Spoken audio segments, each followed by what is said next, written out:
What's up guys, it's Naf here. So today I decided it was finally time I go back to God Wars Dungeon 2 in an attempt to farm some high level magic gear from Helwyr, the Seren boss. Now for me personally, I never like doing the God Wars Dungeon 2 bosses without first maxing out the faction's reputation, as it means the unique armor drops, including crests and essence, as well as the weapons, have a 100% increased drop chance, meaning I'm more likely to get the drops I want quicker and save my supplies because of it. Unfortunately though, I've been slacking, and since maxing out my Zamorakian reputation and fighting the Twin Furies, I haven't actually been back at all, and my Seren reputation is currently at 0. So the first thing I did was the 5 bounties I had waiting for me. Luckily they do accumulate for up to 5 days worth. So after completing all of those, I was sitting at 850 Seren reputation, which was nearly 1/5 of the way there. Although to get the remainder of the reputation through daily bounties would involve doing them over the course of a few weeks, which I definitely wasn't interested in doing. So I decided to grab all the ingression fragments and Zamorakian seals I had from killing Twin Furies and completing bounties in the past. So handing in 691 Seal of the Furies got me all the way to 4,305 Seren reputation, which I was really happy with, and also having 16,000 ingression fragments to finish off the remaining 700 Seren reputation.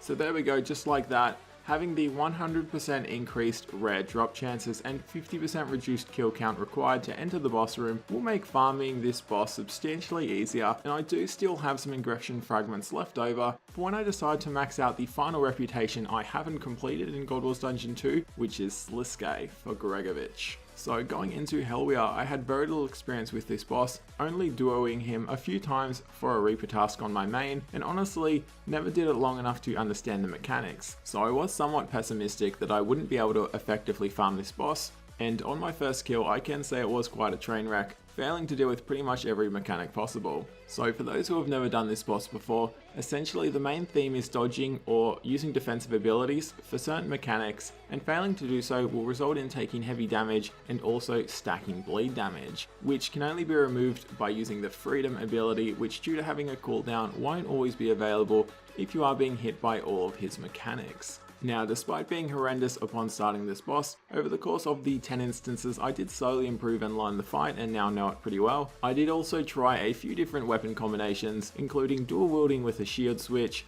and even using a Dragon Rider Lance and a Saradomin Godsword to help manage health and prayer, but by the end I did just prefer using a Dragon Rider Lance alone, avoiding the first thrash entirely, and using my Adrenaline as much as possible and Devotion when it was off cooldown. So in terms of the drops, as usual for any God Wars Dungeon 2 boss, there are various noted supplies dropping in bulk, and in terms of the rare unique drops, we had the usual culprits, 2 pairs of Dorman and Nima core legs, which I certainly didn't need, 2 Serenic Essences, which are the worst, as they do share the same drop chance as Crest of Seren and the Serenic Wand and Orb, and saving the best to last, the first real drop of the day I did get was a Crest of Seren. So naturally, I was really happy about getting one of these, as a full tier 80 magic set is definitely the main thing I want out of this boss. And the final golden beam drop of the day, I did get the wand drop. So this is the tier 85 magic main hand weapon, which I was equally happy about getting. Now my only issue with this is if I don't manage to get the orb offhand at some point, then the wand is rendered somewhat useless just by the fact I don't have any other decent magic offhand, with the best one I currently have being in a Rim's book, which is only tier 70. Okay, so taking a look at the overall loot from 10 instances and a total of 216 kills.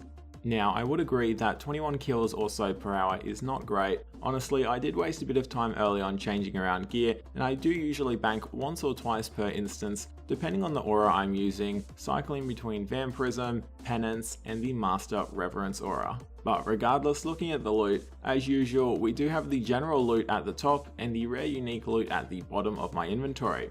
So starting with the general loot, it's very similar between most of the God Wars Dungeon 2 bosses. In particular though, the unique drops to this boss not found from the others, which I thought was particularly valuable, for me is the Grimy Lancerdime. with over 3,000 and making some extremely useful potions such as anti-fires, super magics, super defenses, and extreme defenses. This boss also gave a fair amount of full crystal keys, which is interesting since starting this Ironman I've always hoarded my loop key and teeth key parts, so it will be interesting to one day use them all at once. And other than that, in general, a lot of materials I can use for skilling, although due to doing a lot of Vindicta and Twin Furies already, most of these materials I do have plenty of. And looking at the rare unique loot, so again, really happy with getting the wand, although hopefully I can now get the orb so I can have a combined tier 85 weapon, and with the crest hopefully I can get 2 more to make a full tier 80 magic set.